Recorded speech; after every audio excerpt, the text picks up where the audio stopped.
Need for Speed Porsche Unleashed is a game that took me some time to truly appreciate. I must admit, I was initially put off by its different style compared to previous and future titles focused on a single brand, as well as the driving experience itself. 3 years after making my classic Need for Speed retrospective, I've started playing high stakes in Porsche Unleashed once more, this time exclusively using the first-person camera, and I must say that changed everything, especially in high stakes. I've made more progress in that game than I ever had before, since the cockpit camera makes the driving so much more engaging. That's not what this is about though. I want to reevaluate Porsche Unleashed and give it the respect it has so rightfully earned. As I mentioned, one of the things that made Need for Speed 5 difficult for me to get into was the car handling. I guess it's my own fault for using the chase camera, since in first person, 90% of my struggles have disappeared. The difficulty of the driving primarily comes from anticipating your car's weight transfer going around corners and keeping track of the optimal braking points. It would definitely be a stretch to call this game a simulator, but going from high stakes directly to Porsche Unleashed is not the same as going from Need for Speed 3 to Need for Speed 4. Of course, simply driving in first person doesn't magically make your cars lighter and grippier, but it's so much easier to get a feel for the road and momentum that you're carrying at speed. This also comes with the added benefit of improving the sense of inertia. Going fast truly feels like you're going fast now. As you can tell by how twitchy my driver's hands are, I am in fact still using a keyboard for a racing game because I'm just stubborn at this point. Despite this, actually seeing the incremental change in the steering wheel's rotation has prevented a good few accidents. Honestly, now that I'm used to playing like this, going back to the third-person camera in any racing game would be quite a challenge for me.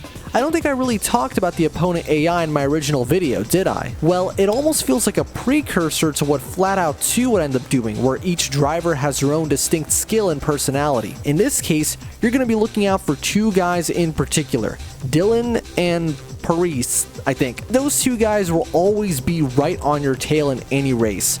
Keep in mind though, from what I can tell, there's no rubber banding. Anytime I would get ahead, I would usually stay ahead. Of course, the opposite can be true as well. As a sequel in Need for Speed High Stakes, Porsche Unleashed retains the damage and repair system found in that game. However, there has been one major change made that significantly improves the difficulty balancing that concerns it. In High Stakes, if you damage your car midway through a circuit, you better hope to be able to afford the repairs, because you don't get paid until the end of the last race. This was fixed in Need for Speed 5. Individual race victories give you small cash bonuses that should cover any potential damages. The effects of car damage are also more pronounced from a gameplay standpoint. If you've hurt your car real bad, it has no problem letting you know, making some situations completely unsalvageable. Another significant mechanic that has been expanded upon since the last game is the upgrade system. Instead of just choosing between upgrades 1, 2, and 3, you get full control over the smallest aspect of your car, from the tires to the flywheel. And it all makes a difference too. This leads me to a small gripe I have. Despite certain tournament events being labeled based on their difficulty, I find that it becomes a near requirement to fully upgrade your car before any event after around halfway through the golden era. Since tournaments have entry fees, it can be pretty harsh to pay up, only to realize that you have to back out, upgrade your car, and then pay again. Fortunately for me, although unfortunately for the difficulty curve, there's an incredibly easy exploit that allows you to break the economy.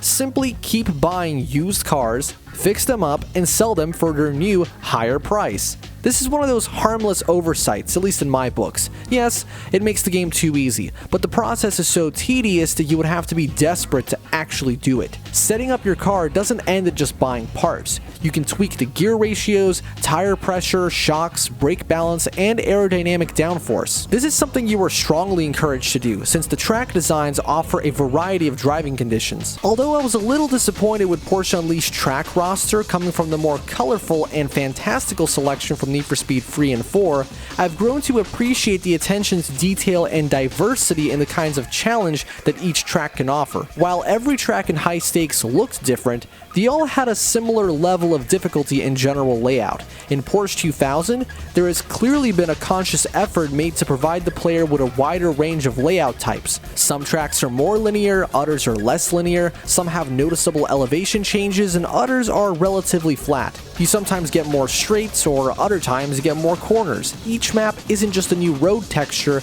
but something you have to prepare for, both yourself and your car. That's why you want to pay attention to what tracks are upcoming in a tournament, so you can tune your car accordingly. Again, although on the surface, Porsche Unleashed might not have as exotic of a location set as prior games, especially Need for Speed 2, you still get to visit a collage of destinations. There are tracks set in Normandy, Schwarzwald, Monte Carlo, the Alps, an industrial area, the Autobahn, Corsica.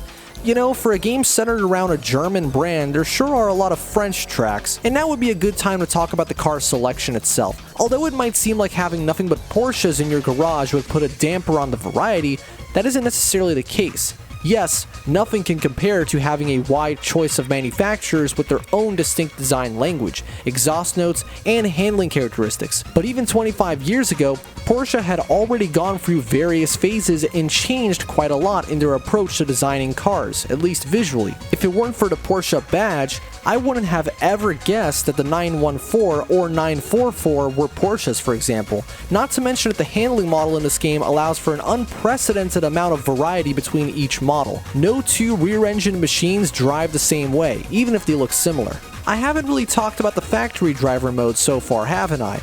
It's a really fascinating game mode for a racing game because it's part tutorial, part challenge series. In this mode, you assume the role of a recruit at Porsche, and your goal is to complete various driving-related tasks. Most of the time, you're testing new models, but you'll occasionally get to complete more informal events like friendly challenges against coworkers or even driving one of them to the train station. I can't say I get much out of revisiting factory driver today, even with my newfound appreciation for the first-person mode, but it's something to do when you've exhausted the tournaments. Finally, I want to address how Porsche Unleashed fits into the bigger picture of the Need for Speed series. In my opinion, this is the peak of the classic era, at least from a gameplay standpoint. It has the most challenging driving, most engaging AI opponents, most diverse yet cohesive tracks, best car tuning, and an excellent career mode. Need for Speed 2 may have the best soundtrack. Need for Speed 3 has that polished arcade simplicity, and High Stakes was the first to introduce a proper campaign mode. But this year 2000 entry is the culmination of 6 years in the making, if you're counting the original 3DO game. Revisiting this game makes my childhood favorite, Hot Pursuit 2, hell, even the PS2 version, feel so much more disappointing. There's no car damage, no customization, fewer track themes, and a simpler handling model. For what it's worth, HP2 really does live up to its name. It's pure and simple, a sequel to Need for Speed 3 Hot Pursuit, not a sequel to Porsche Unleashed. It retains the variety of car brands, limited location types, long tracks, lack of customization, and that split between electronic and rock music, all of which were present in Hot Pursuit. But arriving 2 years after Need for Speed 5, you'd think they would have carried on with what had been established. This even goes for the beloved black box version on the PS2. It plays better, but has a lot of the same setbacks as the PC counterpart. Personal disappointments aside, Need for Speed Porsche Unleashed is not just a great single brand car game. The bar isn't very high there. It's a great driving game, through and through, and an incredible way to kick off the millennium. It remains original and fresh even a quarter century later, and thanks to fan patches, can be played effortlessly on Windows today. Be sure to subscribe and support the show in the description below.